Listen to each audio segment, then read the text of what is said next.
Wow, wow, wow. Hey, pura vida, mi gente. Pura vida. Much love and respect. Thank you for tuning in once again. Appreciate you guys making the time to be here. Thank you, thank you, thank you. Just want to say hi real quick and read a chapter with you. I was gonna read it myself. I'm like, nah, let me just read it with everybody. Now, just to confirm, you guys can't hear the music when I'm like this, right? Yeah. So I want to actually have music playing, so I'm probably gonna switch to the other mode. If not, my computer won't share the music, but welcome, welcome. Appreciate you guys. Thank you for being here. Pura vida, mi gente, pura vida. Pura vida, mi gente. Yeah. Yeah, yeah, yeah, yeah.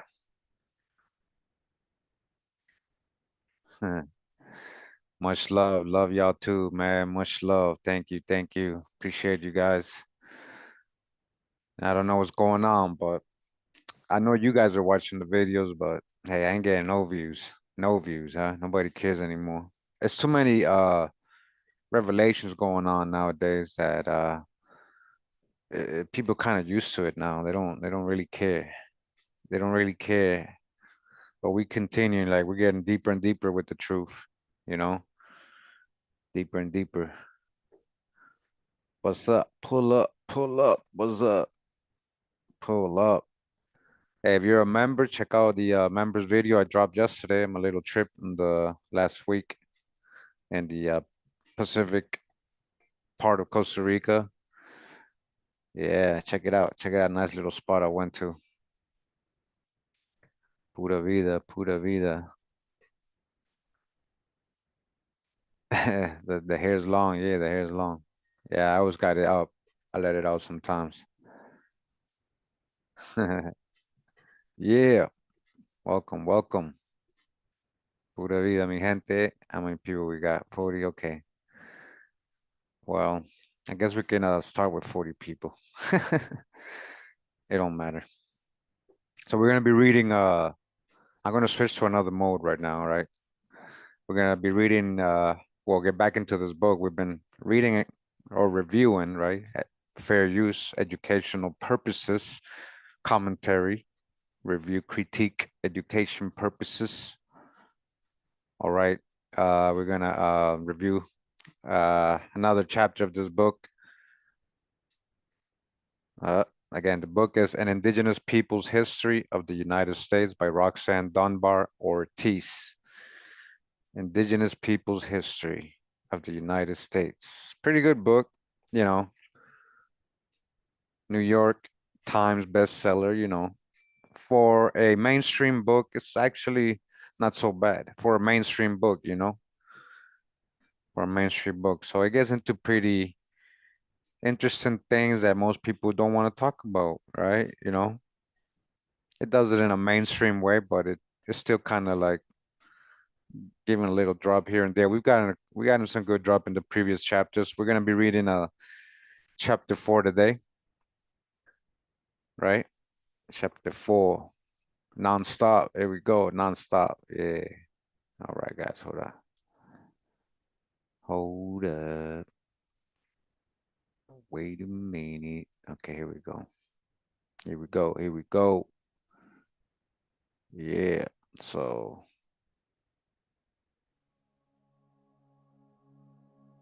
let's put on the native music. Get the vibes going. Let me know if the music's too loud. All right.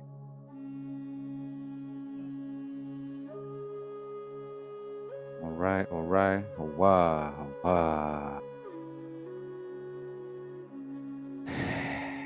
Yeah. Thank you for reading this chapter with me, so I don't have to read it alone. What's going on here? Let's see. We got some hijack in the house. I stole this lamp from you. Yeah, let me see. Hide user, thank you. Yeah, don't just delete people like that. Hide them. Hide them from my channel right away. They might create another account.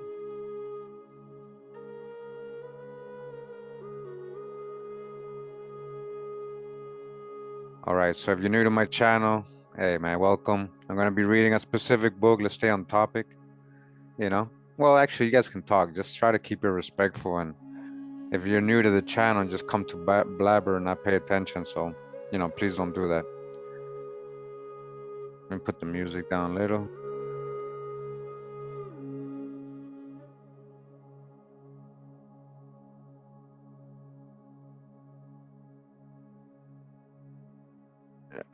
Aryan means noble. We already know. So we go to chapter 4, Bloody Footprints.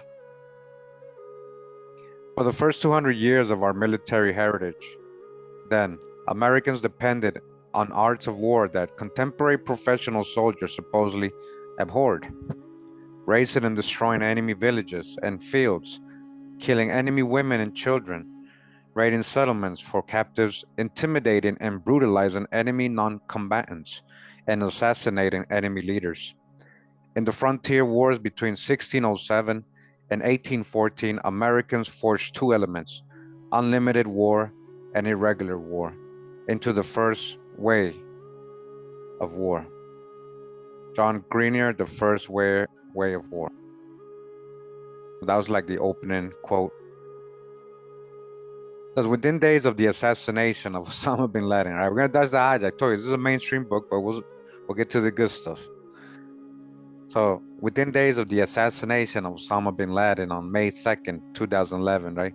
Supposedly, it was revealed that the Navy SEAL team executing the mission had used the code name Geronimo. Listen to this. For its target. A May 4 report in the New York Daily News commented, along with the unseen pictures of Osama bin Laden's corpse and questions about what Pakistan knew, intelligence officials' reasons for dubbing the Al-Qaeda boss Geronimo remain one of the biggest mysteries of the Black Ops mission. The choice of that code name was not a mystery to the military, which also uses the term Indian country, listen, to designate enemy territory and identifies its killing machines and operations with such names as UH-IBC Iroquois, OH-58D Kiowa, OV-1 Mohawk, OH-6 Cayuse, AH-64 Apache, S-58H-34 Choctaw, UH-60 Blackhawk, Thunderbird, and Rolling Thunder. You get what they're trying to tell you, right? They're using indigenous names in the military, right? Indigenous terms.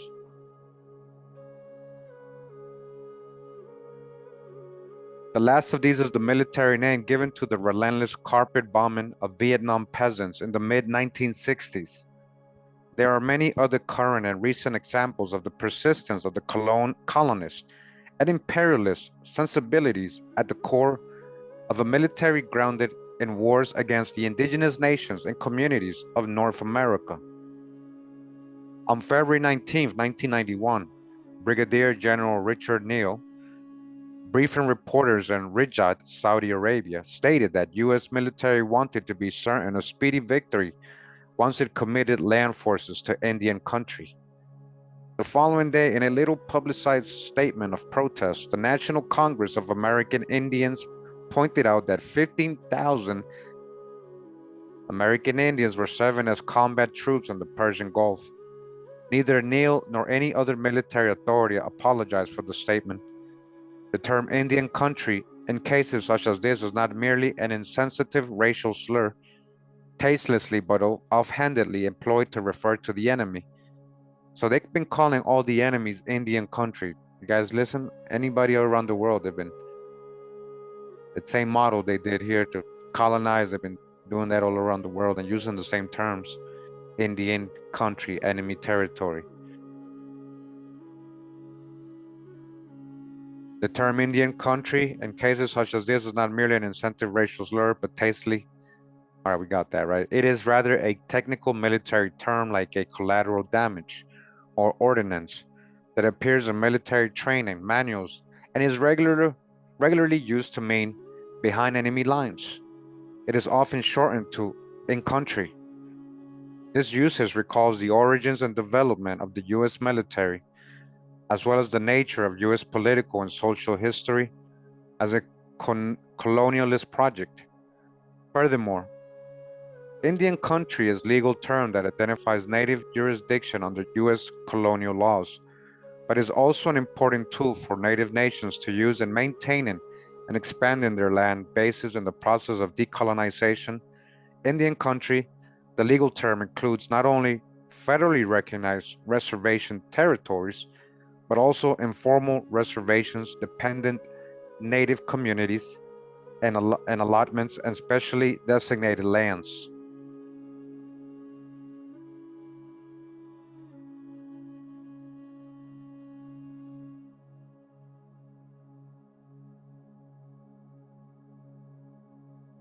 Okay.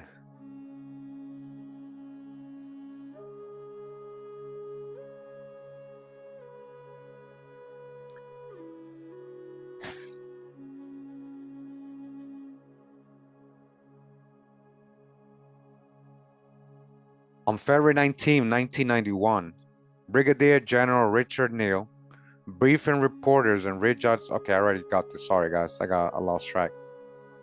Okay, here we go. Roots of genocide. My fault. I'm just looking at the chat and I got a little distracted. Hey, if people are going back and forth arguing or whatever, just saying random stuff, not really, just generalizing, guys, you can time them out. You don't have to block them, but you can time them out for the day, you know. There's roots of genocide.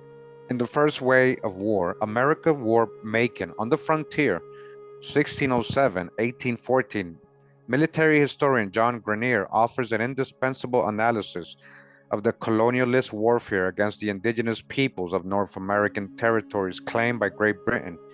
The way of war largely devised and enacted by settlers formed the basis for the founding ideology and colonialist military strategy of the independent United States. All right, like I just said, the way they colonized, that became a standard of the independent United States. And this approach to war is still in force in the 21st century.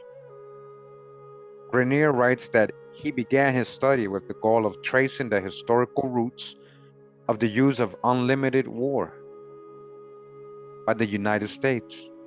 War whose purpose is to destroy the will of the enemy, people, or their capacity to resist, employing any means necessary, but mainly by attacking civilians and their support systems such as food supply. Today called special operations or low-intensity conflict, that kind of warfare was first used against indigenous communities by colonial militias in Virginia and Massachusetts. These irregular forces, made up of settlers, sought to disrupt every aspect of resistance as well as to obtain intelligence through scouting and taking prisoners. They did so by destroying indigenous villages and fields and intimidating and slaughtering enemy non-combatant populations, all right? Like they're still doing today in many parts of the world, right? Grenier analyzes the development of the U.S. way of war from 1607 to 1814, during which the U.S. military was forged, leading to its reproduction and development into the present. U.S. historian Bernard Bailyn calls the period barbarous and a conflict of civilizations. But Bailyn represents the indigenous civilization as marauders that the European settlers needed to get rid of. From this formative period, Grenier argues, emerged problematic characteristics of the U.S. way of war, and thereby the characteristics of its civilization, which few historians have come to terms with. In the beginning, Anglo settlers organized irregular units to brutally attack and destroy unarmed indigenous women, children, and old people using unlimited violence and unrelenting attacks. Just like they're doing in Palestine today, see? Same thing, they did it to the American Indians. That's the history we leave out. During nearly 2 centuries of British colonization, so-called British, right? Generations of settlers, mostly farmers, gained experience as Indian fighters outside any organized military institution. Anglo-French conflict may appear to have been the dominant factor of European colonization in North America during the 18th century, but while large regular armies fought over geopolitical goals in Europe, Anglo settlers in North America waged deadly irregular warfare against the indigenous communities. Much of the fighting during the 15-year Settlers' War for independence, especially in the Ohio Valley region and western New York, was directed against indigenous resistors who realized it was not in their interest to have close enemy of settlers with an independent government, as opposed to a remote one in Great Britain. Nor did the fledgling U.S. military in the 1790s carry out operations typical of the state-centered wars occurring in Europe at the time, all right? Even following the founding of the professional U.S. Army in the 1810s, irregular warfare was the method of the U.S. conquest of the Ohio Valley and Mississippi Valley regions, all right?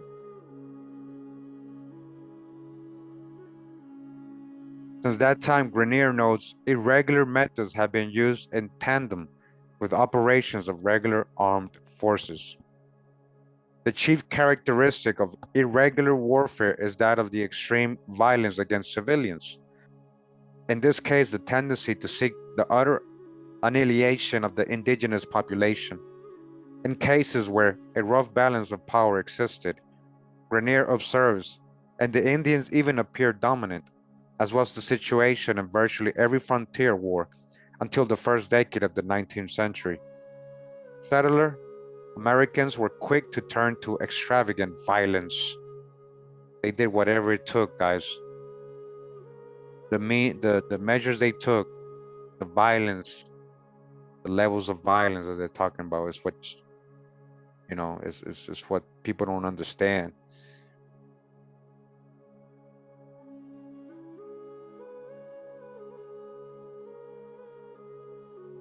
Many historians who acknowledge the exceptional one-sided colonial violence attribute is to racism.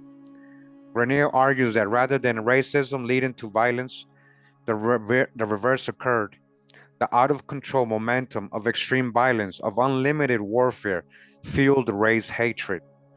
Successive generations of Americans, both soldiers and civilians, made the killing of Indian men, women, and children a defining element of their first military tradition and thereby part of the shared American identity.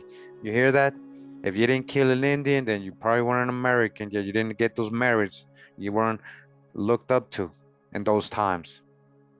I'm not just talking about white folks either, guys. Anybody going against Indians, Indeed, only after 17th and early 18th century, Americans made the first way of war a key to being a American could be later generations of Indian haters. Men like Andrew Jackson turned the Indian wars into race wars. By then, the indigenous peoples, villages, farmlands, towns, and entire nations formed the only barrier to the settlers' total freedom to acquire land and wealth. Settler colonialists, again, chose their own means of conquest. Such fighters are often viewed as courageous heroes, but killing the unarmed women, children, and old people and burning homes and fields involved neither courage nor sacrifice. So it was from the planting of the first British colonies in North America, all right? Among the initial leaders of those ventures were military men, mercenaries, who brought with them their previous war experiences in Britain's imperialist anti-Muslim crusades. They're going after the Moors. So these are the Catholics, again, remember, going after the cryptos, Huguenots, Protestants. Those who put together and led the first colonial armies, such as John Smith in Virginia, Miles Standish at Plymouth, John Mason in Connecticut, and John Underhill in Massachusetts, had fought in the bitter, brutal, and bloody religious wars ongoing in Europe at the time of the first settlement. So these people had a history in military, they came and did their atrocities here. They had long practiced burning towns and fields and killing the unarmed and vulnerable. Tragically for the Indian peoples of the eastern seaboard, Grenier observes, the mercenaries unleashed a similar way of war in early Virginia and New England. And we continue, it says here, settler parasites create the Virginia colony. Parasites, settler parasites. Remember, these were penal colonies. They were dumping criminals here. I mean, you got the whole breakdown. We got the whole history, right? Settler parasites, in Colonial Virginia. They create Colonial Virginia. The first Jamestown settlers lacked a supply line and proved unable or unwilling to grow crops or hunt for their own sustenance. They decided that they would force the farmers of the Powhatan Confederacy, some 30 polities, to provide them with food. All right, listen. Jamestown military leader John Smith threatened to kill all the women and children if the Powhatan leaders would not feed and clothe the settlers, as well as provide them with land and labor. the leader of the Confederacy, Wahunsonakok. All right, that's the famous Chief Powhatan. That was his real name. All right, Pocahontas' dad, right? The historical so-called Pocahontas. That's not her real name either, but that's her dad, Wahunsonakok, famous Chief Powhatan, and treated the invaders. He said, "Why should you take by force that from us which you can have by love? Why should it destroy us, who have provided you with food? What can you get by war? What is the cause of your jealousy? You see us unarmed and willing to supply your wants. If you will come in a friendly manner and not with swords and guns as to invade as an enemy." All right, you hear what Wahun Sonako was telling the colonists? He's like, why you guys gotta be violent about it and disrespectful and do everything by force? Just come in peace, we'll give it to you. Why do you have to create war? Why do you have to do something by force when you can do it with love? We ain't warring with you. Listen to what the Indian is telling the settlers, guys. And I have read this in the other book we read, Let Me Be a Free Man. I've read this before about Powhatan, what he was telling the colonists. He's like, you see us unarmed and willing to help you. Why are you creating war? Because they don't want them there at all, guys. You know that, right? They wanted the whole thing. They're greedy. They wanted everything. And they want to create slaves so they wouldn't be the slaves. They were the slaves in Europe. They were the indentured servants. They were the underclass, the undesirables, the unwanted. They wanted to be nobles. Smith's threat was carried out. War against the Powhatans started in August 1609, and the destruction of the Powhatans became the order of the day. The war dragged on for a year until the English governor Thomas Gage ordered forces mobilized by George Percy, a mercenary who had fought in the Netherlands, to take revenge and destroy the indigenous population. In his report following the assault, Percy gloated over the gruesome details of killing all the children. Guys, hear that? Despite the terrorizing tactics of the settlers, the Powhatan were able to protect their grain storage buildings and force the Jamestown settlers to shelter within their colonial fortress. Meanwhile, the Powhatans organized a stronger confederacy.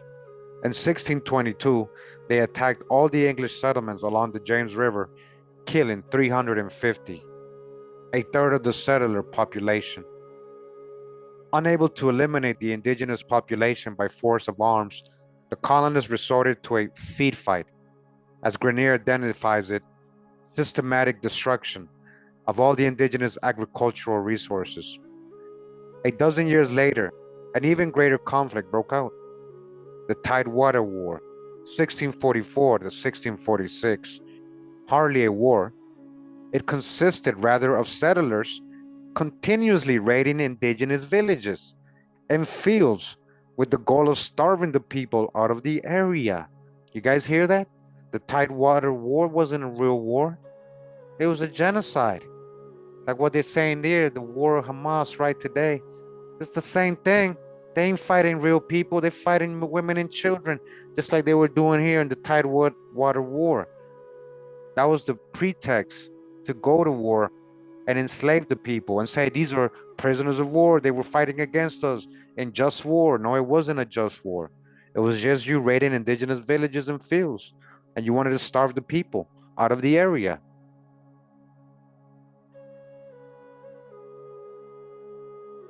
There followed 3 decades of peace. Now they got peace because they drove the people out of the area, right? 3 decades of peace, huh? From which the settlers inferred that total war and expulsion of the indigenous people worked. They're like, see, if we don't have them here, we can be at peace. Let's just keep it that way, right? That's what they wanted.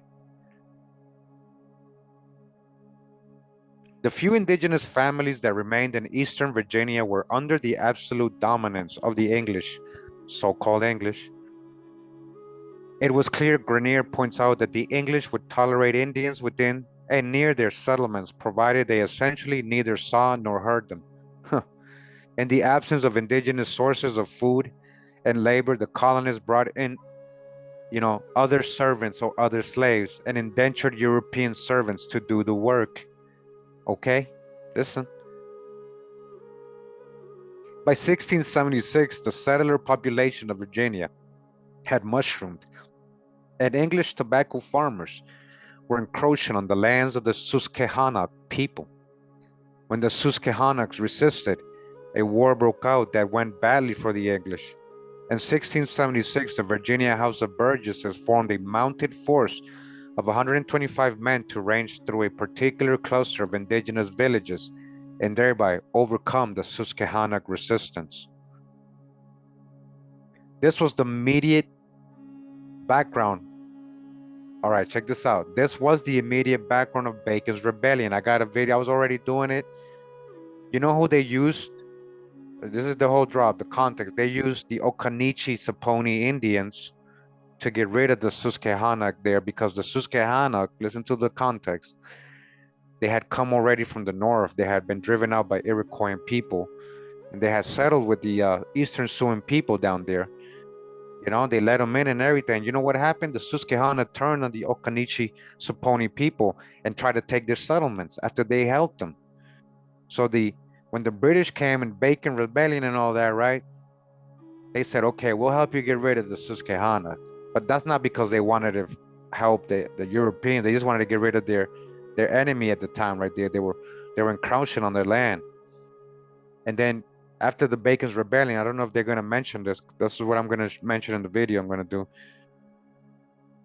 They eventually, Bacon and his soldiers went after the Occaneechi and Saponi too, after they had helped them.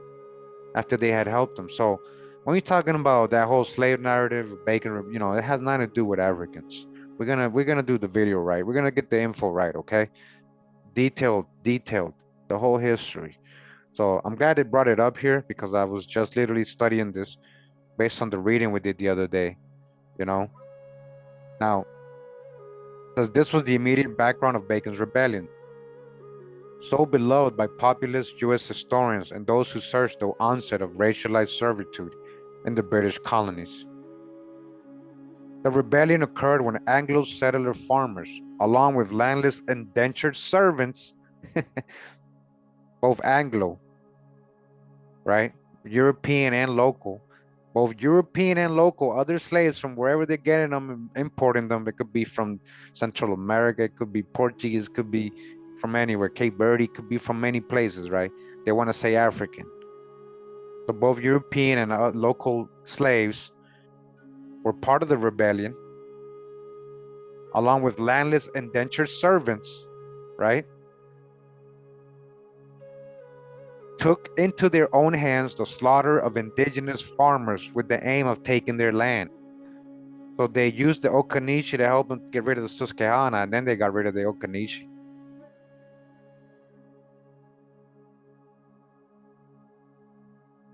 The plantation owners who ruled the colony were troubled, to be sure, by the interracial aspect of the uprising. Interracial. They can't hide that there was black folks involved, so they want to Africanize them. Because they use so-called slaves or indentured servants, they want to say they were Africans. That's the hijack, you see?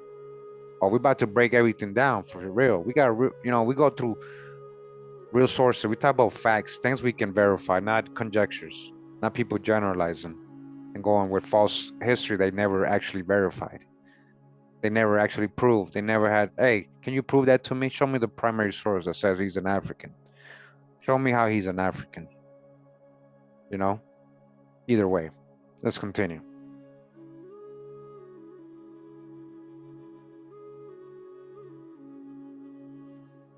So that's the background they're saying of the Bacon's Rebellion, right? They wanted the land, really. They wanted the land and do their own thing without the government's help. That's the whole thing about Bacon, right? The plantation owners who ruled the colony were troubled, to be sure, by the interracial aspect of the uprising. Soon after, Virginia law made greater distinction between indentured servants and slaves, people who are stuck in a chattel type indenture, right? The point is an important one, but there is a larger issue. So hold it. Sorry, I skipped sign.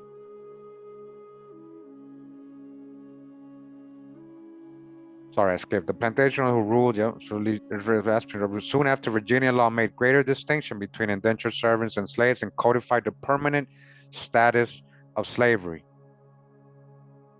The point is an important one, but there is a larger issue.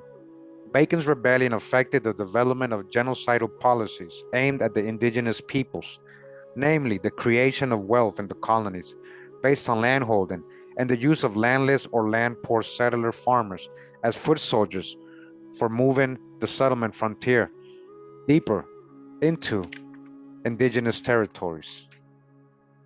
That the rebellion's leader, Nathaniel Bacon, was a wealthy planter reveals the relationship between the wealthy landed settlers and the poorer, often landless settlers. So he used the people that were desperate.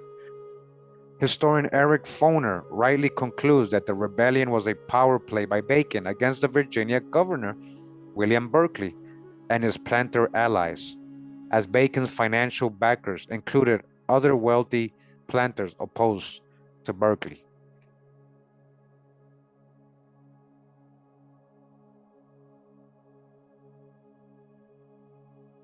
Uh-huh. What's going on? Checking out the chat. What's up? What's up?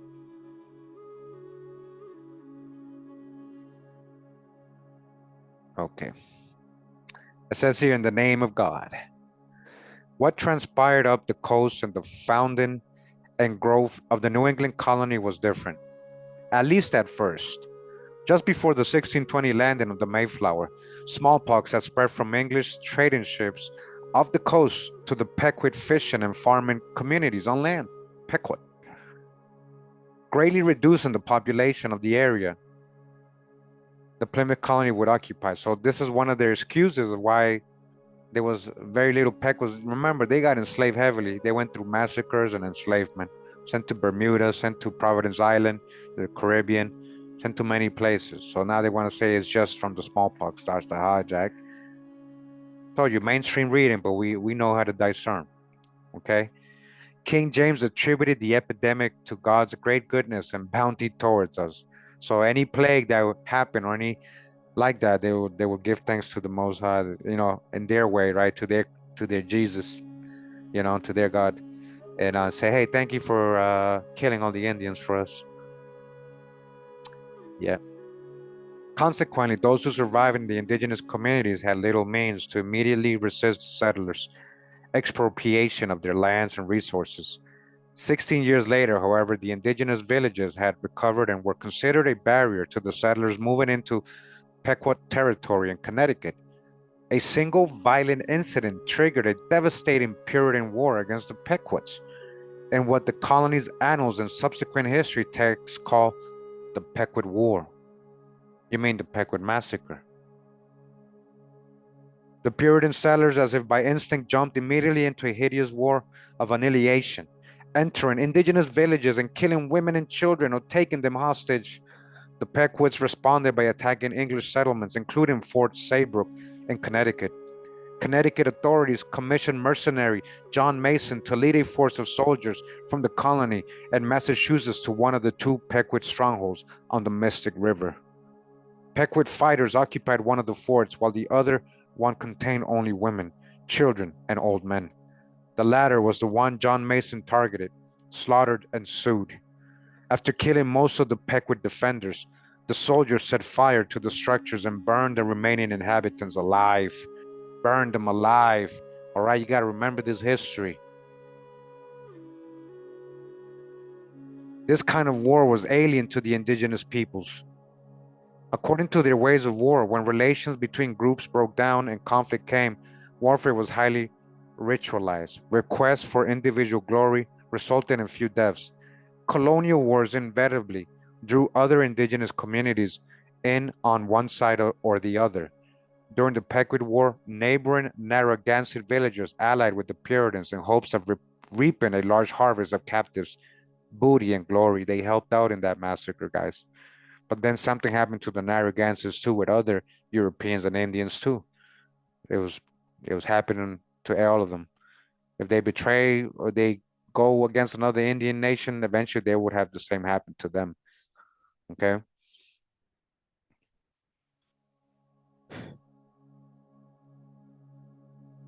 But after the carnage was done, the Narragansetts left the Puritan side in disgust. So the Narragansetts felt bad after that because the Puritans went too crazy with it.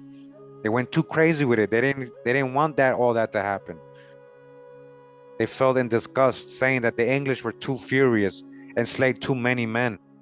After having made the Pequots the enemy, the settlers set out to complete the destruction. Fewer than 200 half-starved Pequot remained, and the 2,000 at the beginning of the war. Although they had ceased fighting and were without any means of defense, the settlers started a new attack on the Pequots. The colony commissioned the mercenary Mason and his murderous crew of 40 men to burn the few remaining homes and fields. Puritan William Bradford wrote at the time in his History of Plymouth Plantation, he says, "Those that escaped the fire were slain with the sword, some hewed to pieces, others ruined thrown with their rapiers, so as they were quickly dispatched, and very few escaped. It was conceived they thus destroyed about 400 at this time. It was a fearful sight to see them thus frying in the fire, and the streams of blood quenching the same, and horrible was the stink and scent thereof. But the victory seemed a sweet sacrifice, and they gave the prayers thereof to God, who had wrought so wonderfully for them, thus to enclose their enemies in their hands, and give them so speedy a victory over so proud and insulting an enemy." You see that, guys? And they were like giving thanks to the Most High, their God, right? While massacring women and children. The other indigenous nations of the region assessed that was in store for them and accepted tributary status under the colonial authority. So after that, that made an example to the other Indian nations, like, yeah, we're not messing with them. We don't want the same to happen to us. So they kind of submitted, right? During the late 17th century, Anglo settlers in New England began to routine practice of scalp hunting and what Grenier identifies as ranging, the use of settler ranger forces. Rangers, huh? The origin of rangers was, was Indian scalpers. Rangers were Indian scalpers. That's the origin of rangers, park rangers, guys. The use of settler ranger forces. By that time, the non-indigenous population of the English colony in North America had increased sixfold to more than 150,000, which meant that settlers were intruding on more of the indigenous homelands. Indigenous resistance followed in what the settlers called King Philip's War. Wampanoag people and their indigenous allies attacked the settlers' isolated farms, using a method of guerrilla warfare that relied on speed and caution in striking and retreating. The settlers scorned this kind of resistance as skulking and responded by destroying indigenous villages. Again, extirpation. But indigenous guerrilla attacks continued, and so the commander of the Plymouth militia, Benjamin Church, studied indigenous tactics in order to develop a more effective kind of preemption. He petitioned the colony's governor for permission to choose 60 to 70 settlers to serve as scouts, as he called them, right? There you go, the origin of scouts. As he called them, for what he termed wilderness warfare. In July 1676, the first settler organized ranger force was the result. The Rangers, 60 settlers, and 140 colonized indigenous men, so with the help of other Indians, were to discover, pursue, fight, surprise, destroy, or subdue the enemy. In Church's words, the inclusion of indigenous fighters on the colonist side has marked settler colonialism and foreign occupation ever since. Okay, like, listen, guys, we're gonna emphasize that, like, how much Indians helped in the colonization and conquest of, our own lands, our ancestors' lands, the indigenous ones, and it was big. It was a lot. They wouldn't have been able to do it without the help of many Indian nations. Whatever reasons they joined with specific Europeans. Almost all Indian nations had a European ally of some sort. The settler rangers could learn from their native aides, then discard them. In the following 2 decades, Church perfected his evolving method of annihilation. All right. Then it says here, Redskins, in parentheses, right? Copper colored, Redskins, huh? Copper colored. It says indigenous people continue to resist by burning settlements and killing and capturing settlers. As an incentive to recruit fighters, colonial authorities introduced a program of scalp hunting that became a permanent and long-lasting element to settler warfare against indigenous nations. During the Pequot War, Connecticut and Massachusetts colonial officials had offered bounties initially for the heads of murdered indigenous people and later for only their scalps, which were more portable in large numbers. But scalp hunting became routine only in the mid-1670s, following an incident on the northern frontier of the Massachusetts colony. The practice began in earnest in 1697 when settler Hannah Dustin, having murdered 10 of her Abenaki captors in a nighttime escape, presented their 10 scalps to the Massachusetts General Assembly and was rewarded with bounties for 2 men, 2 women, and 6 children. You guys hear that? He's getting paid because he came in with 10 scalps of the Abenaki people. Dustin soon became a folk hero among New England settlers. Scalp hunting became a lucrative commercial practice. So he was like, wait a minute, I'm getting paid for this and I hate them. I do it for free. He'd do it for free, but he's like, I'm going to get paid for it. All right, making this into a business, baby.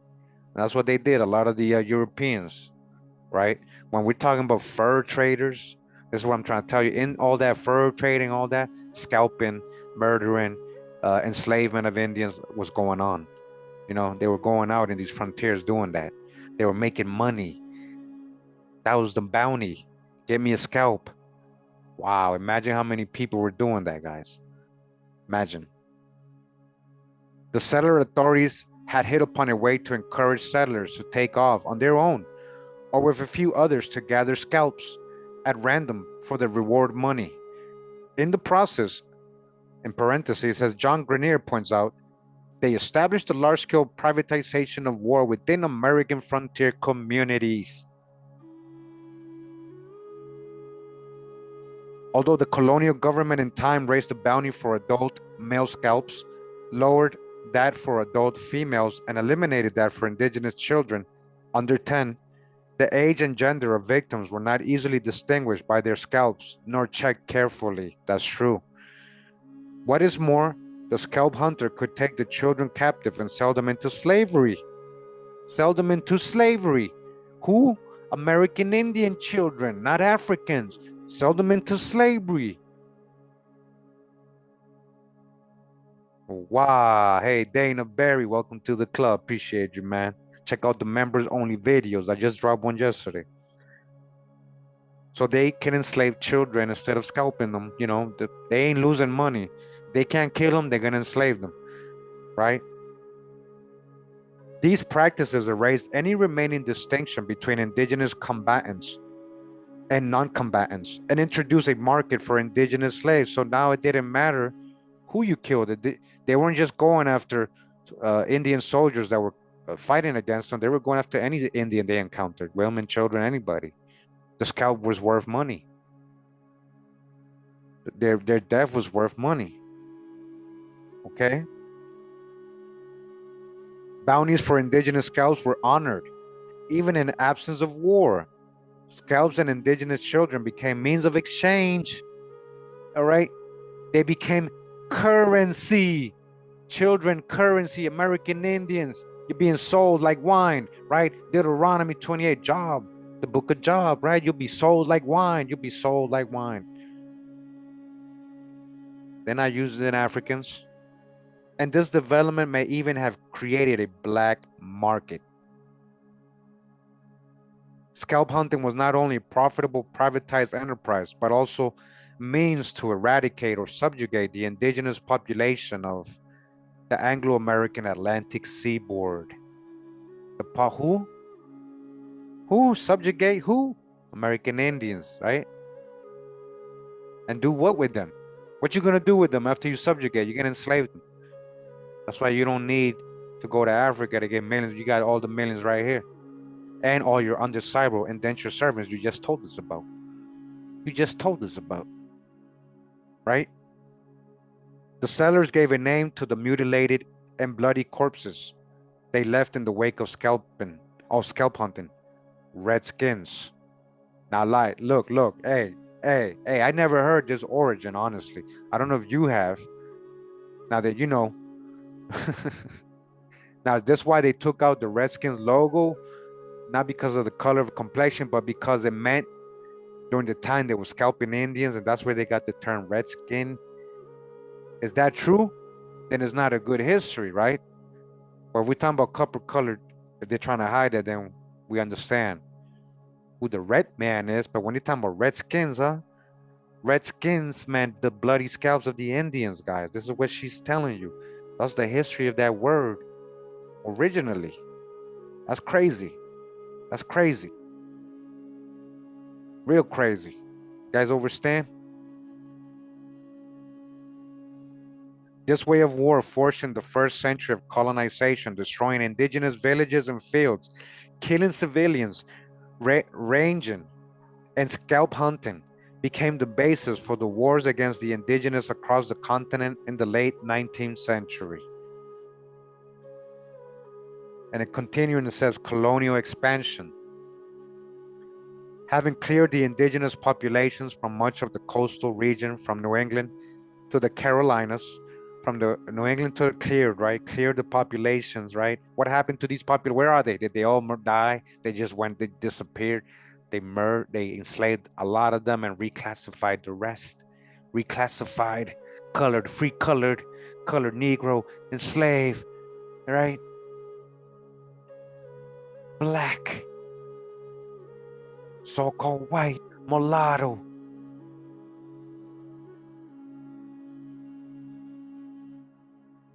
So they got rid of all these people, the indigenous populations from New England to Carolinas. Another wave of settlers employed the same kind of warfare in establishing the colony of Georgia, beginning in 1732. Technically, it was the part of Spanish-occupied Florida called Guale. From the time the first settlers squatted on indigenous land in Georgia, Rangers were in the forefront of ethnic cleansing, clearing the region for British settlement. Brigadier General James Oglethorpe, commander-in-chief of the Georgia colony, tried but failed to turn his own small regular army into Rangers, so he commissioned Hugh Mackay Jr. to organize the regulars into a Highland Ranger force. A settler agent for the Georgia colony, Mackay was a former British Army officer and a Scots Highlander. The Highlanders were reputed to be tough, fearless fighters, in other words, brutal killers. It was unusual at the time to put a local militia officer in command of Army regulars. All right. Now, I just want to remind everybody in case you start saying the white man this, the white man that. This includes Black Europeans. A lot of these Highlanders, a lot of these so-called English, a lot of these Germans, a lot of these French were Black folks. What you call so-called Black. That's the hijack. I just got to keep it real, all right? It wasn't about color when this is all going on. The indigenous population of Georgia consisted primarily of the Cherokee Nation. Oh my gosh, yeah. See, this is what I'm saying about, you mean Creek, Muskogee speaking people mostly, not Cherokee. There's a generalization here, but anyways, the colonizers realized it would be impossible to persuade the indigenous people to accept or defend Georgia settlers if war broke out between Britain and Spain over British encroachment into Spanish Guale. Traders from Carolina had already brought smallpox and rum to these tribes in Georgia, which had killed many in their villages and made them suspicious of all English people. Oglethorpe himself visited these Creek towns but was rebuffed. Meanwhile, Spanish agents were also trying to win over the Creeks to fight on their side against the British. In the fall of 1739, on the verge of war, Oglethorpe won commitment from some so-called Cherokees, calling them Cherokees, right, villages, in exchange for corn. But he was aware that, like other indigenous nations, the Cherokees would likely play one colonial power against the other for their own interests, and could change sides at any moment. In December, English invasion farther into Spanish territory began. Anglo and Scots Rangers and their indigenous allies destroyed Spanish plantations and intimidated the Maroon communities in northern Florida. Maroons, composed of local indigenous families and escaped slaves from the British colonies. So they want to say Africans, right? They want to say escaped Africans, just slaves. It included Indians and any type of slave, whatever that was. There's Indian slaves, millions of them, right? And European slaves, right? So your Maroons, guys, this is the big misunderstanding. They try to Africanize the Maroons, because they had so much slaves in their narratives, they have to try to say these were Africans because all the slaves are supposed to be black folks and Africans, right? So slave didn't necessarily mean African. So anybody running away would join these indigenous people who are also running away, rebelling, or fleeing the Europeans, and they will become so-called maroon communities, right? And that happened in the Caribbean as well.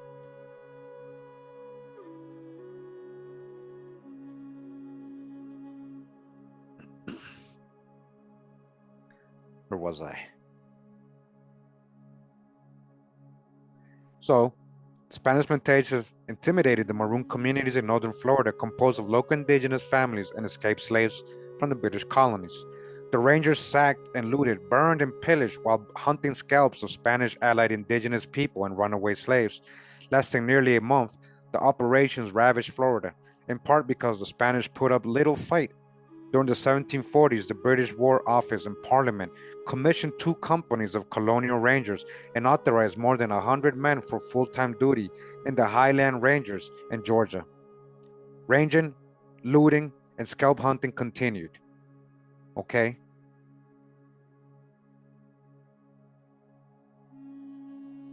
Bugs Bunny, huh? Continues, says war that turns the tide. The decade leading to the outbreak of the French and Indian War is so-called, right? All these names, they don't really mean what they really, like, But anyway, so-called French and Indian War, 1754 to 1763, known in Europe as the 7 Years' War, saw conflict on the British-French frontier in New England, New York, and Nova Scotia, all of which were well populated with indigenous villages of various nations, as well as French settlers called Acadians. Who's the Acadians, guys? We got a whole video on that, as their relationship to indigenous people and Huguenots. Who's the Cajuns? A clash of interests among British settlers, indigenous communities, and Acadians in the region of present-day Canadian maritime provinces led to a 4-year conflict that the British called King George's War. Although Britain had gained nominal possession of Nova Scotia, it could not control the population of Acadians and the mixed communities of intermarried Acadians and Mi'kmaq and Maliseet people, like I said. There's the Acadians, French Huguenots, right? And the rest is indigenous blood they got. Indigenous. Before they went down into Louisiana and did the same over there, mixing with more indigenous people. So the Acadian indigenous villages, look, even with a slash, it has Acadian / indigenous village living together. They're living together, guys, is what I'm saying. The Acadian indigenous villages insisted on neutrality in the British and French disputes, and the powerful Haudenosaunee Confederacy supported them in that stance.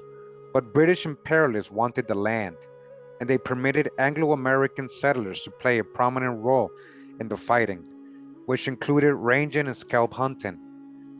By the end of the war, settler rangers dominated the British military presence in Nova Scotia, setting off sustained Acadian indigenous resistance against British rule. Now we got a whole side of this on my Acadian video, right? We got a whole other side of this, right? They're using settlers. They're going to say, hey, you guys can go scalp them too. They're Indians too. They're mixed. They ain't full Europeans. So just kill all of them. Get their scalps too. And they're Huguenots anyways. We're not down with it. We're Catholics. Get it? So As the outbreak of the French and Indian War, while the British regular army and navy focused on French imperial positions in the maritime times, the settler militia forces continued ranging against the Acadian indigenous villages, which led to an expulsion of the Acadians, sometimes known today as the Great Upheaval. So that's what my Acadian video is all about, where they went, how they became slaves and sent everywhere too, not just slaves, but just relocated. In periods of weeks, British Army forces and colonial militias forced 4,000, listen, 4,000 people, non-combatants, out of Nova Scotia. This is black folks, guys, melanated people, both Huguenot heritage, Indian heritage, or mixed Huguenot, indigenous, melanated people. 4,000 people getting kicked out by force. And at last, half that number died in the Acadian diaspora. The Acadian diaspora, that's what we're going to go over in my Acadian video. Check it out, guys. Some 8,000 escaped deportation by fleeing into the woods. The Acadians thus became the largest population of European settlers in North American history to be forcibly dispersed. Who? Not Africans. So Europeans, right? Supposedly, when they have a lot of indigenous in them.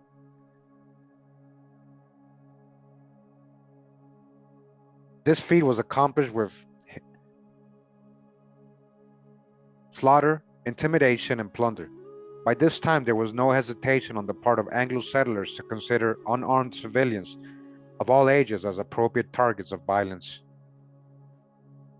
Major General Jeffrey Amherst, after whom Amherst, Massachusetts is named, commanded the British Army in the North American theater of the 7 Years' War. In 1759, Amherst appointed Major Robert Rogers, the seasoned leader of New England's Rogers Rangers, and perhaps the most famous and admired ranger in frontier lore, to lead a force of settler rangers, British volunteers, and allied Stockbridge indigenous scouts, all to be handpicked by Rogers.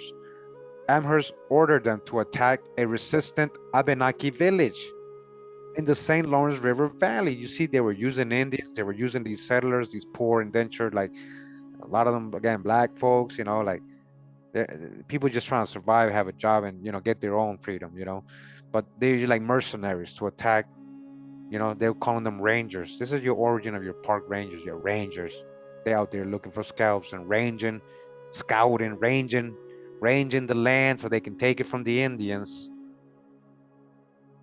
Although Amherst ordered Rogers not to allow torture or killing of women or children, the commander would have known about these rangers' reputation of sparing no one in their blood-drenched raids on indigenous villages. In commissioning Rogers, Amherst effectively sanctioned settler ranger counter-insurgent warfare. In general, the British military not only tolerated but made use of the settlers' dirty war in the Cherokee War, the subsequent French and Indian War, and in the efforts to crush Pontiac's rebellion of 1763, in which Amherst is best known for his support of using germ warfare, listen, against indigenous people. These smallpox is not just accident. I've been trying to tell you that. I said that a lot. Like, I don't think all these like plagues were just by accident. Oh, just because somebody sneezed on somebody. They brought stuff with them, all right, on purpose, the blankets and all that, and whatever means they had. We don't know if they had injections back then. We don't, like, whatever means, man, the food, okay?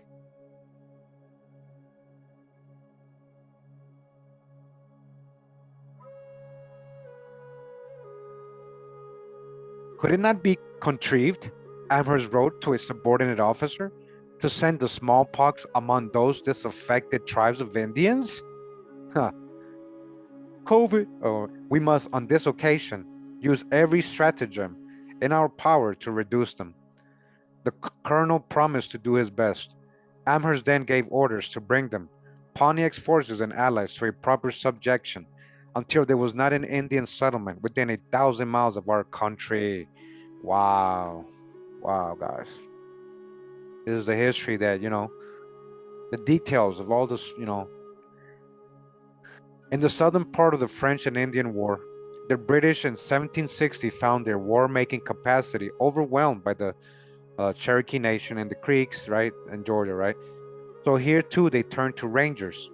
In the spring, when the Cherokee Nation challenged British authority, Amherst rushed regular regiments to Charleston under the command of Colonel Archibald Montgomery, with orders to punish the Cherokees as quickly as possible so the soldiers could return north and join in the imminent attack on Montreal.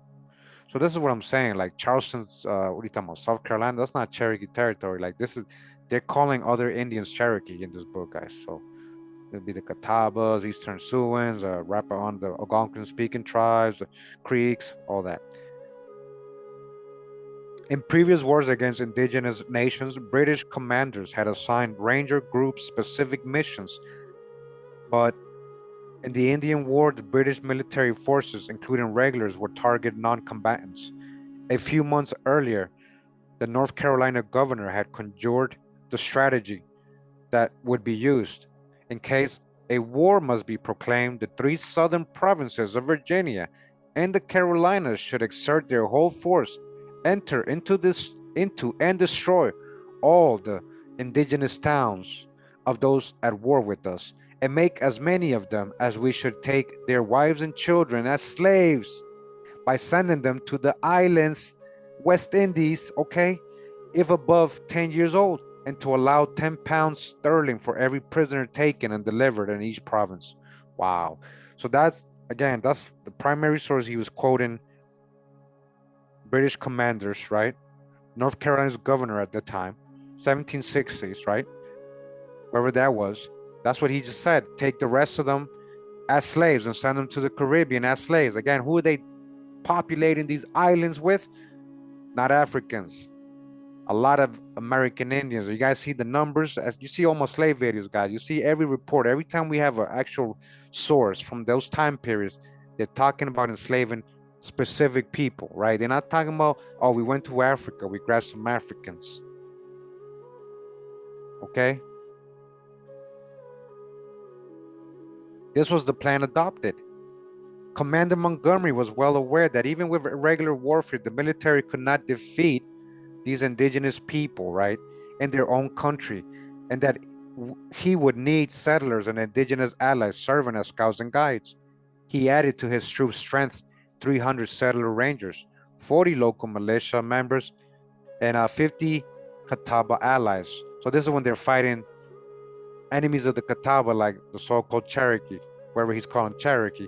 So the Cherokee Nation had not succeeded in forming a confederation with the Muskogees or Chickasaws, so their villages were vulnerable. The first target was the autonomous Cherokee town of Estato, comprising some 200 homes and 2,000 people.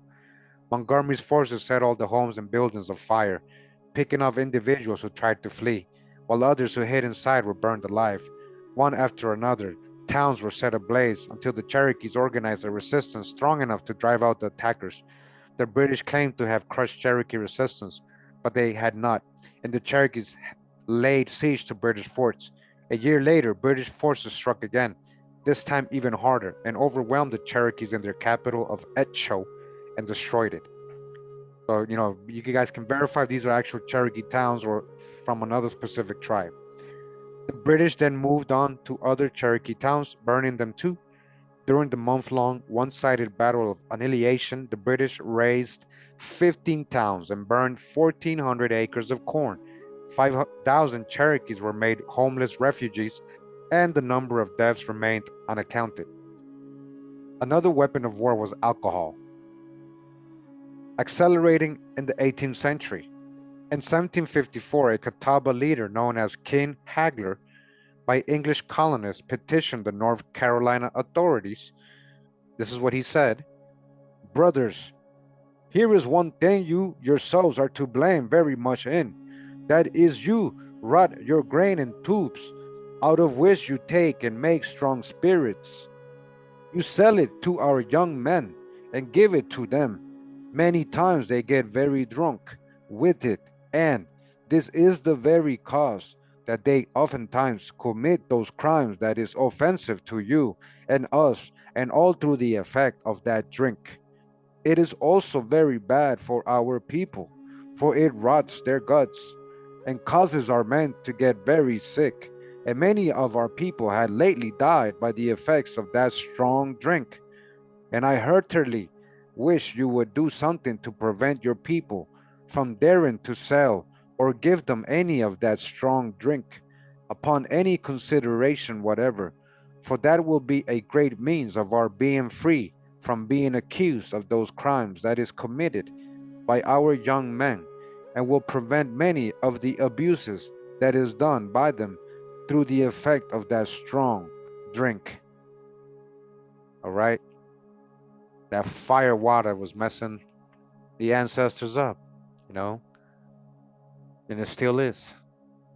And they were like using it as a way, a war tactic, right? Let's get them drunk. Let's just mess up their whole lifestyle. Let's make them into drunkards. Let's make them into bums. Let's kill their health. Let's turn them from warriors, sober warriors, to drunkards, not doing anything, unhealthy drunkards. King Hagler continued to petition for years for an embargo on liquor without succeeding.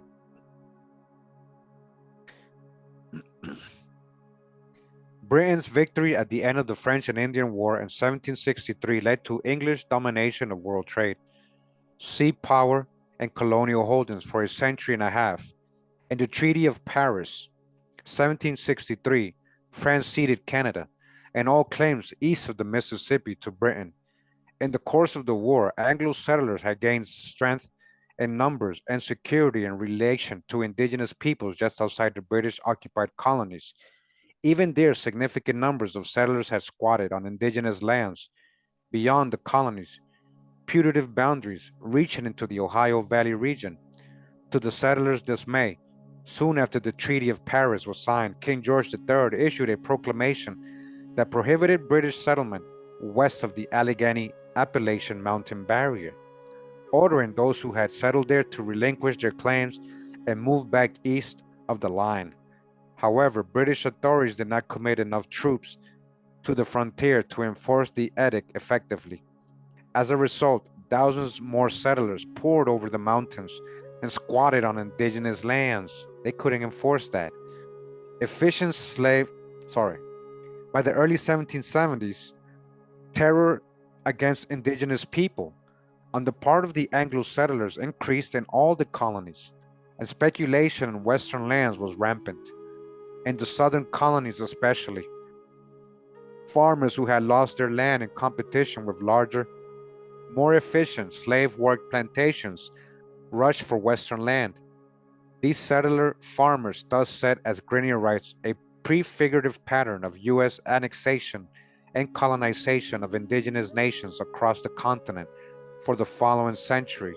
A vanguard of farmer settlers led by seasoned Indian fighters calling on authorities, militias of the British colonies first, and the U.S. government, army later, to defend their settlements, forming the core dynamic of U.S. democracy. The French and Indian War would later be seen as the trigger for independence of the settler population, in which the distinctly American in parentheses nation was born.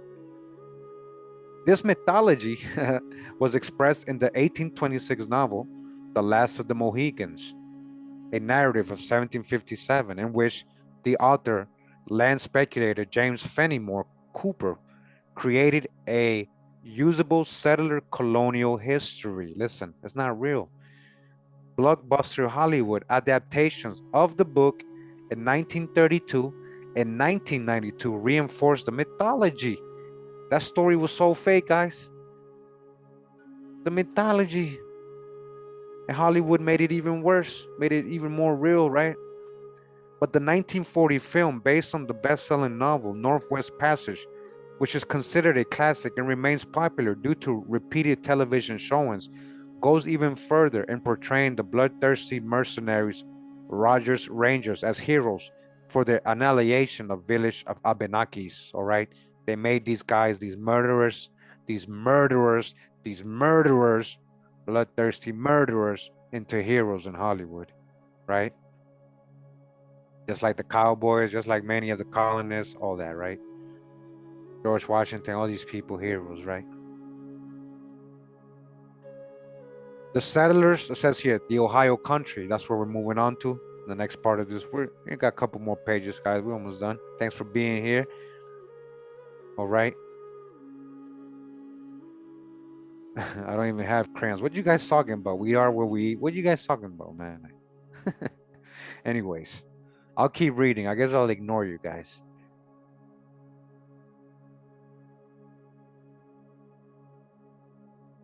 What drugs? You guys talking about drugs and stuff? Let me see what you guys talking about, man. Yeah, let's try to stay on topic, guys, because then, you go off on something else. Okay. The Ohio country. The settlers' war for independence from Britain paralleled the decade of Indian wars, 1774 to 1783, all with settler rangers using extreme violence against indigenous non-combatants with the goals of total subjugation or expulsion. All right. All right, so female Noah says it's okay, all right. The British governor of Virginia, John Murray, the fourth Earl of Dunmore, sided with British settlers who wanted land in the Ohio country, in part because he was himself a land speculator. In his view, no royal policy could prevent settlers' seizure of indigenous land. In early 1774, the Shawnee Nation in the Ohio Valley region responded to settler encroachment on its farmlands and hunting grounds by raiding illicit settlements and chasing out land surveyors. The settlers seem to have been waiting for just such an excuse to retaliate viciously. That's what they wanted. They just wanted an excuse. Dunmore commissioned 150 Virginia settlers, rangers, right, to destroy Shawnee towns, and he mobilized the Virginia militia to invade the Ohio Valley and to proceed directly to their towns, and if possible, destroy their towns and magazines and distress them in every other way that is possible. During Lord Dunmore's war, right, in parentheses, because it wasn't a real war, it was a massacre, said Shawnees and other indigenous people in what the European separatists would soon call the Northwest Territory realized that they were in a life or death struggle with these murdering bands of settlers who were led by a wealthy land speculator intent on destroying their nation and wiping them from the face of the earth. This realization led to another recurrent factor in the onslaught of European colonial ventures, the appearance of an accommodationist faction within the Shawnee Nation that accepted a humiliating peace agreement. Oh, they sold out, man. Dunmore demanded all the Shawnee hunting grounds in what would later become, following the U.S. independence, the state of Kentucky. You guys hear that? That's how they got Kentucky. That's how they got Kentucky. Eventually, they turned it into Kentucky. Wow. Although Virginia did not get all the land Dunmore demanded, Dunmore's war was only the beginning of a 3-decade war against the Shawnee Nation and its allies. That alliance was led militarily in its resistance by the great Tecumseh. All right? Tecumseh, yeah. Priest King. Born in 1768, who had grown up in the midst of unrelenting warfare against his people, along with his brother Tenswatawa, also known as the Prophet, and the movement's spiritual leader. Dunmore's war pushed the Shawnees into an alliance with the British against the separatists in 1777. Indigenous warriors struck scattered squatter settlements throughout the upper Ohio Valley region, driving hundreds of settlers from Shawnee territory. But the tide of war between the British and the separatists turned, allowing the Continental Congress to focus on the Ohio country and organize an offensive to annihilate the Shawnee Nation. 500 separatist fighters, composed of both militiamen and regulars, waged a genocidal war. Rampaging against combatants and non-combatants alike, the Ranger force fell on the staunchly neutral towns of the Delaware Nation, torturing and killing women and children. In one particularly twisted incident, the settler troops slaughtered a Delaware boy who had been bird hunting alone.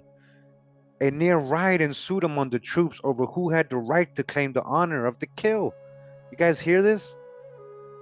The Continental Congress sent 1,000 more fighters with orders to proceed without delay to destroy such towns of hostile tribes of Indians as he, Brigadier General Lackland McIntosh, and his discretion shall think will most effectually chastise and terrify the savages and check their ravages on the frontiers.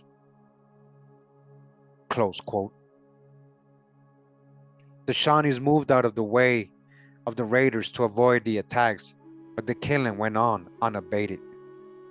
The settlers' escalation of extreme violence in the Ohio country led to perhaps the most outrageous war crime, which showed that indigenous conversion to Christianity and pacifism was no protection from genocide, even if they had converted. Even if they would listen and say, yeah, okay, we'll do the Christian thing. Just even after they did that, it would be killed. Moravian missionizing among the ravaged Delaware communities in Pennsylvania had produced 3 Moravian Indian villages, and the decades before the war for independence had begun. Residents of one of the settlements named Ganadenhutten in eastern Ohio were displaced by British troops during fighting in the area, but were able to return to harvest their corn. Soon afterward, in March 1782, a settler militia from Pennsylvania, under the command of David Williamson, appeared and rounded up the Delawares, telling them they had to evacuate for their own safety. There were 42 men, 20 women, 34 children in the group of Delawares. The militiamen searched their belongings to confiscate anything that could be used as a weapon, then announced that they were all to be killed. They were all to be killed, you see? Accusing them of having given refuge to Delawares who had killed white people or Europeans. You see, they just made up any excuse to get them. They were also accused of stealing the household items and tools they possessed because such items should only belong to European people.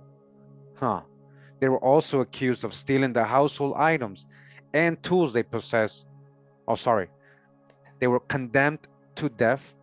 The Delawares spent the night praying and singing hymns. In the morning, Williamson's men marched over 90 people in Paris into 2 houses and methodically slaughtered them. Listen, guys, this is the stuff they leave out of history class, right? This is the stuff they leave out of history class, right? Moravian is not a tribe. Come on, Moravia. Come on, guys. You don't know what Moravia is? Moravians are Europeans. They're from Moravia. Just Google it. Google Moravia, guys. All right. And we know that these were, and largely in colonial times, a lot of black folks were Moravians. Moravians.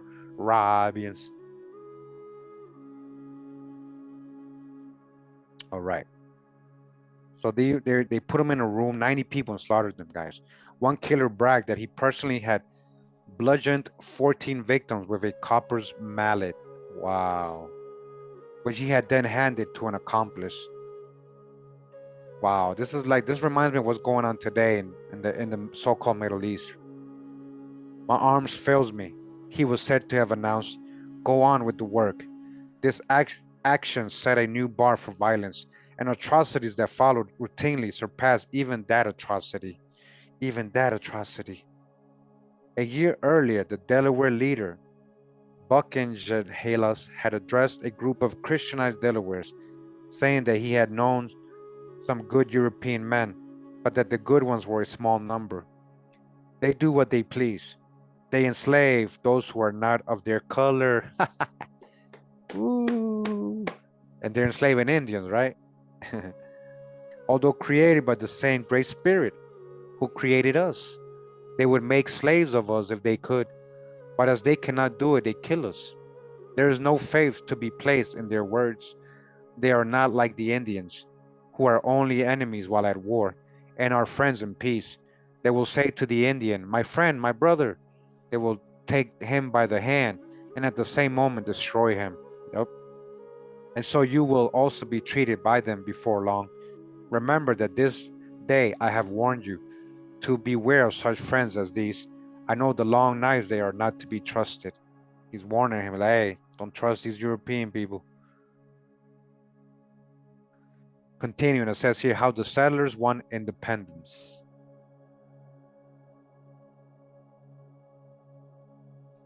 Both the British and their settler separatist opponents realized that the key to victory on the southern frontier of the 13 colonies was an alliance with the Cherokee Nation.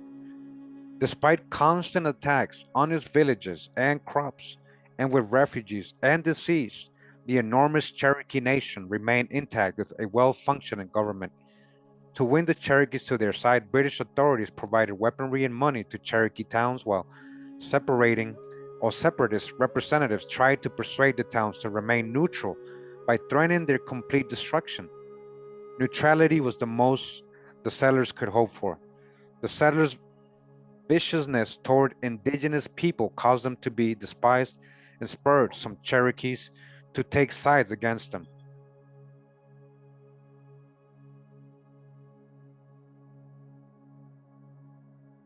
A few Cherokee towns that had been hit hardest by settler rangers responded by attacking squatters' settlements, destroying several in the Carolinas in 1776. Following such attacks, separatists quickly announced their determination to destroy the Cherokee Nation.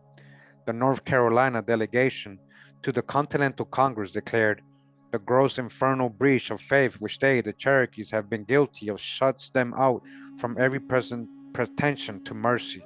And it is surely the policy of the southern colonies to carry fire and sword into the very bowels of their country and sink them so low that they may never be able to again rise and disturb the peace of their neighbors.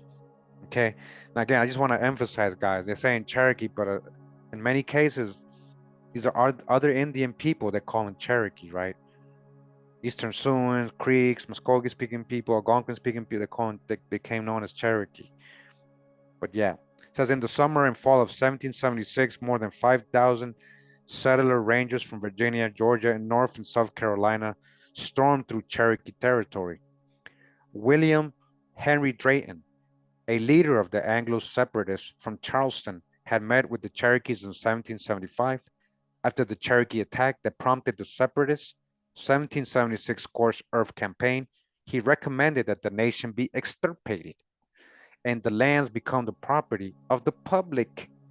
For my part, I shall never give my voice for a peace with the Cherokee Nation upon any other term than their removal beyond the mountains. As Cherokees fled, abandoning their towns and fields, the soldiers seized, killed, and scalped women and children, taking no prisoners. In the mid-1780s, 80 Virginia separatist settler rangers attacked the Shawnees in southern Ohio and spent a month destroying and looting their towns and fields. At the same time, the Cherokee Nation regained momentum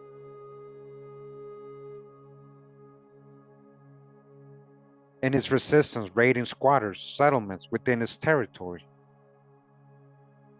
In retaliation, North Carolina sent 500 mounted rangers to burn Cherokee towns, with orders to chastise that nation and reduce them to obedience.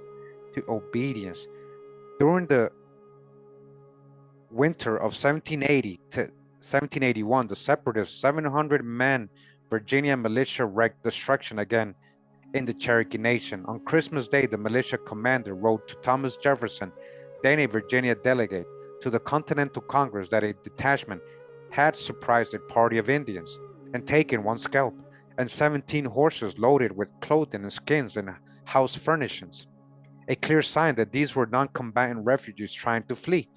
The commander also reported that his forces had thus far destroyed the principal Cherokee towns of Choti, Skitigo, Chilhowee, Toke, Mecliqua, Kayati, Satogo, Telico, Hiawassee, and Chistowie, along with several smaller villages. This is what I'm saying. So we got to see if this was really Cherokees specifically or what type of people were in these towns, right? Specifically, right? All told, more than 1,000 homes had been laid waste, and some 50,000 bushels of corn and other provisions either burned or looted. At this point, the Virginia and North Carolina separatist authorities pooled their manpower and material and organized a force that effected a broad sweep of annihilation through the Cherokee towns, driving residents out into the present-day Middle Tennessee and Northern Alabama, where they exterminated indigenous families and burned down the towns in that area too. Throughout the war between separatist settlers and the forces of the monarchy, armed settlers waged total war against indigenous people, largely realizing their objectives.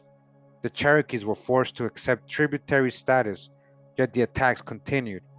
It would take nearly a half a century after U.S. independence was won to forcibly remove the Cherokee Nation from the South, but the effort was unrelenting, for the settlers squatting on indigenous lands across the 1763 proclamation line of King George III, the wars waged by settlers during the War of Independence were a continuation of those their ancestors and other predecessors had waged since the early 17th century.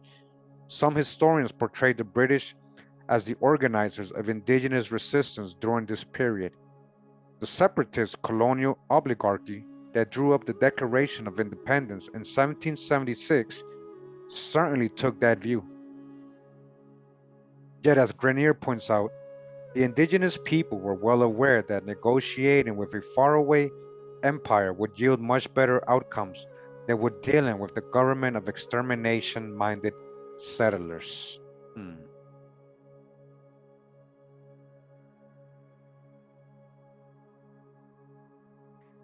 Continuing here in the last part of this chapter, it says here the Haudenosaunee, right? Like Confederacy, or like what they say, the Iroquois Confederacy, right?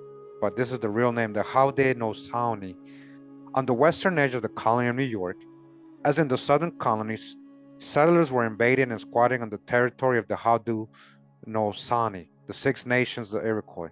By the mid-1770s, as with the Cherokee Nation, the British and the separatists knew that the Haudenosaunee would be an important factor in their war, and as with the Cherokee Nation, both parties sent representatives to the Haudenosaunee councils to appeal for their support.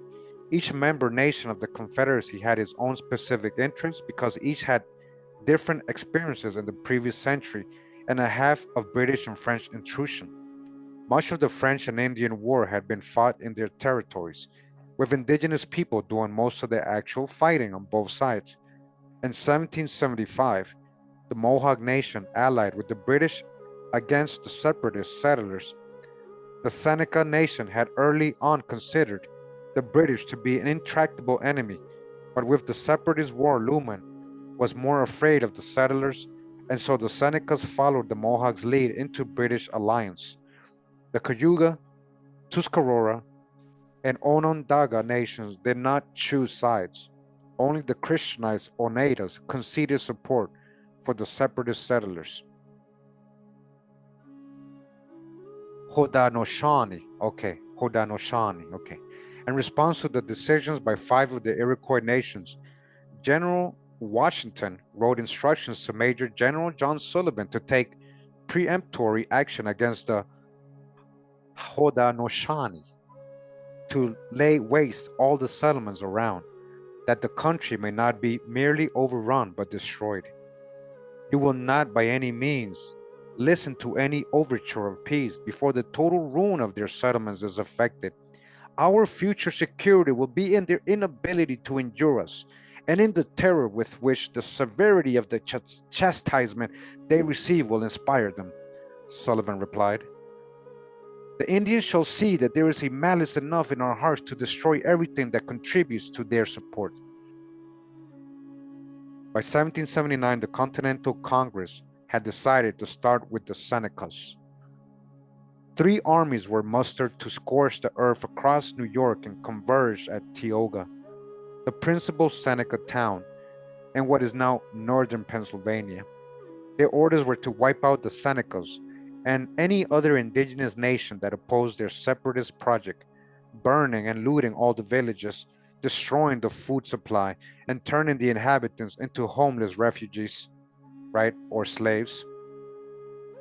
The separatist government of the New York and Pennsylvania colonies offered rangers for the project, and as an incentive for enlistment, the Pennsylvania Assembly authorized a bounty on Seneca scalps without regard to sex or age, no matter who they were.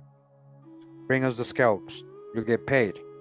This combination of Continental Army regulars, settler rangers, and commercial scalp hunters ravaged most of Seneca territory. With the Iroquois Confederacy disunited regarding the war, the Continental Army forces were practically unimpeded in their triumphal and deadly march. In another scenario, typically resulting from European and Anglo-American colonialism and neo-colonialism, civil war erupted within the Iroquois Confederacy itself, with Mohawks destroying Oneida villages. The Oneidas could no longer give their separatist allies intelligence. By 1781, Grenier observes, after 3 seasons of the Indian War, New York's frontier had become a no man's land. A no man's land. Senaka. Senaka. Hey, man, come on, DJ. All right. All right, guys. And so that was the end of chapter 4. That was the end of chapter 4. That was pretty interesting, like get some context and specific things, That's why I'm reading this book so we can see what we can pull out of it. All right, let me sit back down. Let me sit back down. Hold up. All right, all right. All right.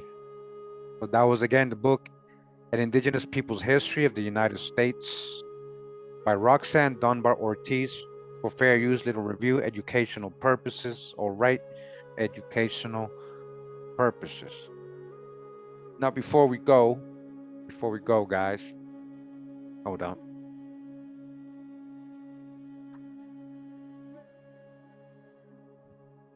Before we go,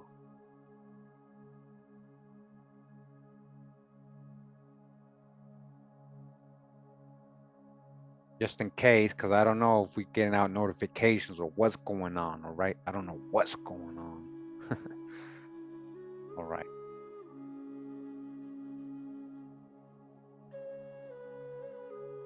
The range, if you want to ranch, it takes a lot of time for me to have a lot of trust, And I got to see you here for years. I got to see you interacting. I got to see you, talking to me. I got to see you, not trolling, not going after people, being here a lot, all that, Most people that got ranches, they hear almost every live, believe it or not, So anyways, what's this, man? This ain't my channel. Go to your channel. All right. So just want to go ahead and show you guys this. Like the other day, we did a video on the mysterious stone spheres of Costa Rica and its connection with ancient navigation starting here in the Americas. All right, make sure to catch that video. Right, I think it deserves a lot more views. Yesterday, I don't know, you guys. I don't know what happened. Yesterday I did. I continued the series. Africans not from Africa, where we went over more Africans that are actually from foreign lands. All right. This was the video yesterday. We talked about the Sanhaya, the Almoravids, and the Wolof, and also anybody related to them, how they are coming from Yemen. Did you guys watch this video? Who watched this video that's in the chat right now? Who watched this video? Who watched this already? I only got 1,300 views, man. Like, I guess people don't care about this stuff, right? Or is it that YouTube ain't sending notification? What's going on? Right? Like this is like very revealing info. Like when we're talking about actually determining the origin of a lot of different nations of people, especially in Africa, this debunks the whole out of Africa theories and all that other stuff. Did you guys see? This is what I'm saying. You guys didn't even watch. Like, are you guys watching the videos? or you just happen to see a live today and you just happen to join my live right now. I upload almost every day, guys. I'm uploading almost every day. Help me out. Help me out at least by liking and sharing the video if you don't watch it. You don't want to watch it, at least like it and share it so other people can enjoy it and learn.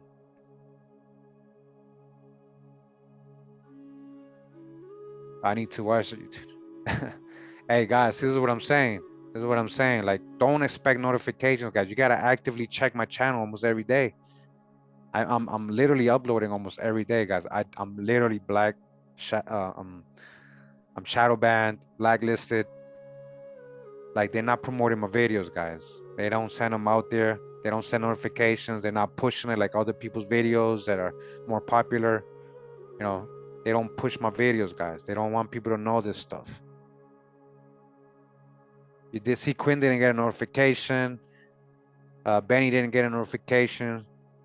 West Sound hasn't watched it. A lot of you haven't watched it. It's okay. I know that a lot of you eventually watch the videos, but there's many people that never do. Eventually won't. Also, if you're a member of my channel,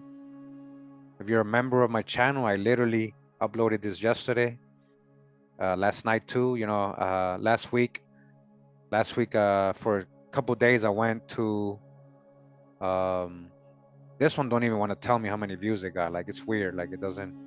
Anyways, so if you're a member, you get to see that I went to this place in the Pacific. Let me just show you a little part right here. Let me show you a little part. Let me show you a little part right here with the monkey. There you go. Hold on. Where's the monkey? Let me show you the monkey. Where's the monkey? There we go. You guys don't want to see the monkey? You don't want to see the monkey? Want to see the cute little monkey? He just showed up. They just showed up right there on the beach where I was. All right.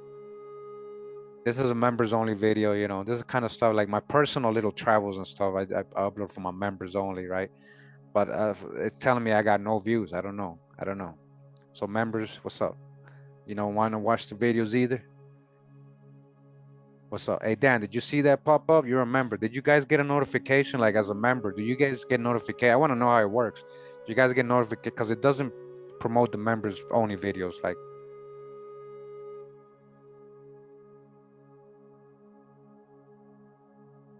don't let Charles Darwin see the monkey, yo. They try to say that's our ancestor, yo. They try to say that's our ancestor, man. Damn, man. Damn. All right, so we got the Sanjaya video. Oh, also we got the Turner descendants of the Cherokee Nottoway Indians. This is showing the indigenous, or at least the Nottoway indigenous part of Nat Turner. Nat Turner, right? This is the whole video. This is from a larger video where I did his genealogy. It's a 2.5-hour video.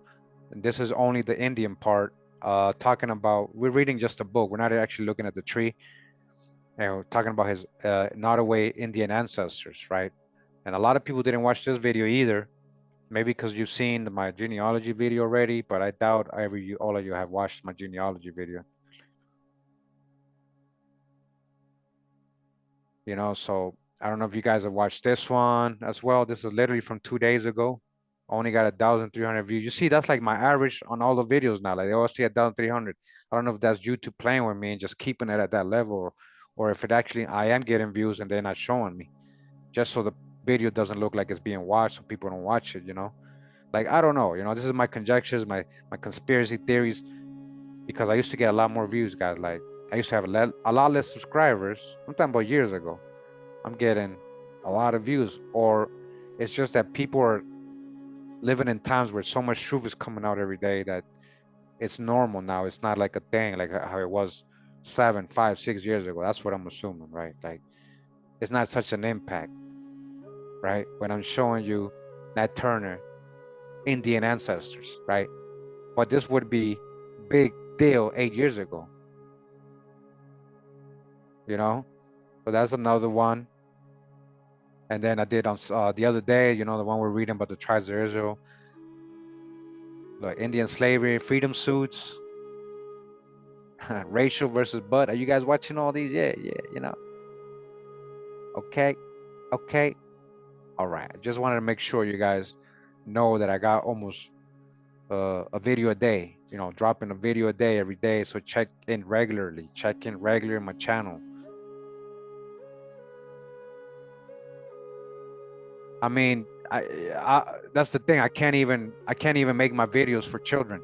So Soul says, no worries, Kurimeo, there will be children watching your videos to get what the public schools don't provide. Yeah, but only if the parents make them. It's not like because my videos are not, I have to put not made for kids, so they're not promoted for anybody 18 or under.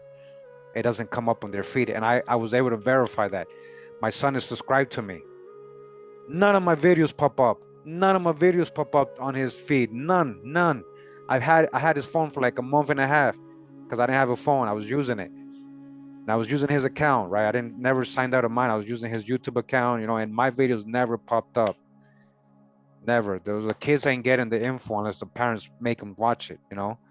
So it's okay, you know, as long as the parents are watching. But I just want to make sure you guys are watching the videos, you know, because then I do a topic and then you don't have context because you didn't watch a specific video or you miss certain research. That's what's up. They just cut you off the live because you said you didn't get a notification sign. Damn, signs. Damn. Guys, make sure you watch, especially the Africa one. Like this playlist right here, guys. Like, man, I don't know. Like, we're changing history, guys. Like all our videos, right? But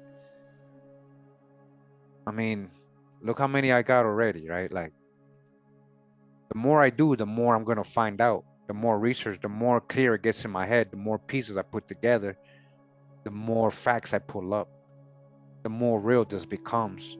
The more people will get the info 5, 6 years from now than people doing shorts about Africans not from Africans, just like people doing shorts about Scottish people being black now. Now everybody jumping on the bandwagon. Now everybody's also jumping on the black Indian bandwagon. But there's people get stuck in the new things and they are, I'm good. And I know we keep learning.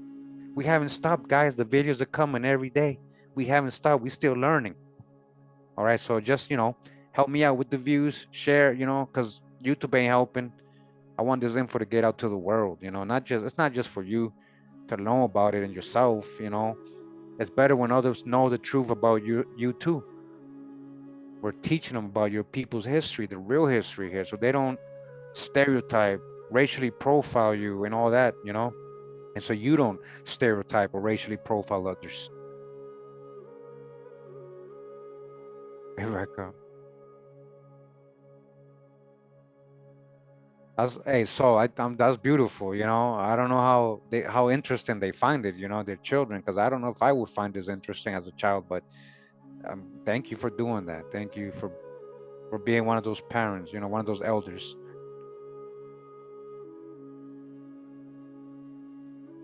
I'm a professional learner. Yeah. Yeah. Hey, shout out to Science, the music producers, man. Science sending me music all the time. Science sending me music all the time. We're gonna go out with one of his new ones today. Let's see. I haven't even heard it, Science. I haven't heard 46 yet, man. I haven't really heard it. We're gonna go out with yours today with that one. All right. 46. Hopefully it's a good one. I don't even know. Yeah. So again, I hope you guys enjoyed the reading. I think there's a lot of good little drop here and there in this book. It's a New York best time seller. It's a New York Times bestseller. Sorry. Yeah, New York Times bestseller. It has a lot of good reviews. For mainstream, I think it's pretty good. For a mainstream book, modern, it has a lot of good drop for you to piece together with the info we've gone over, the research we've gone over, right? So we're gonna continue the next chapter. Let me see, chapter 5. Chapter 5 is called The Birth of a Nation. That sounds good. That sounds good. There's always some pretty good drop in this book, right? In these little chapters. Shout out to the author, Roxanne Dunn. I hope you guys enjoyed the reading. I hope so. I hope that eventually people understand that it's bigger than their beliefs and their personal bias history, and you gotta just let go and just understand all history. Like, with facts, not just with beliefs, you know, and then see the bigger picture, of everything. All right. Appreciate you guys tuning in. Appreciate it for real. I'm going to go out now. I'm going to go get ready for my little scrimmage. Every Wednesday I go, hold on, let me just say by the proper way.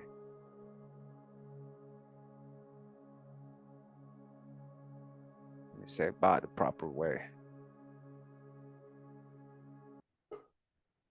Wow, wow, yeah, wow, pura vida, mi gente, pura vida, yeah. So I'm gonna go do a little scrimmage. I do my little soccer 6-on-6 actually scrimmage, indoor soccer, artificial grass, really cool. It's kind of what I do my cardio. I do it more for cardio, like to go sweat a little bit and run and you know, and it's good. I do it every Wednesday. I'm gonna go do that today. And yeah, I'm thinking about fasting for 36 hours starting tonight. I might do it. I've never really, I think, gone past 24 hours or even have done 24 hours, but I think I've done a whole day before. But I might fast just to reset my body a little bit, you know, try it out and get some energy, mental clarity, get my body to reset a little bit, that the toxins out, you know, flush my body a little bit. So I might do that tomorrow. I'll let you know how it goes. I'll let you know. I might blog it. I might blog it up for my members only. Yeah, check out again if you're a member, my members only videos. Uh, check out my Patreon if you want to support in any way. I uploaded a pretty good documentary. You know, it's not mine, but I thought it was a really good documentary showing a lot of the uh, Hebrew relics or biblical relics they have found here in the mountains and stuff like that. America Unearthed documentary. Check it out. It's on my Patreon. I was thinking of doing watch alongs on my Patreon page, live of videos that I can't play on my YouTube channel, you know, just so we can have side commentary. So I might start doing that too. Again, I got a lot of books and exclusive videos on my Patreon. If you want to support, shout out to all my channel members as well. Thank you for supporting me that way. And anybody who's been following me, supporting for all these years, I appreciate you guys. Thank you. Thank you very much. All right. I'm going to go ahead and go out now. Appreciate everybody. Thanks for coming through, sticking around all the way to the end. I'm going to get ready for my little scrimmage. All right. Check out the videos, guys. I'm telling you, I'm showing you, check out the videos. Check out the videos if you haven't. All right. Hold on. Let's see. Let's see. Okay. Pura vida, mi gente. Thank you for coming through. Much love and respect. Pura vida. Wow.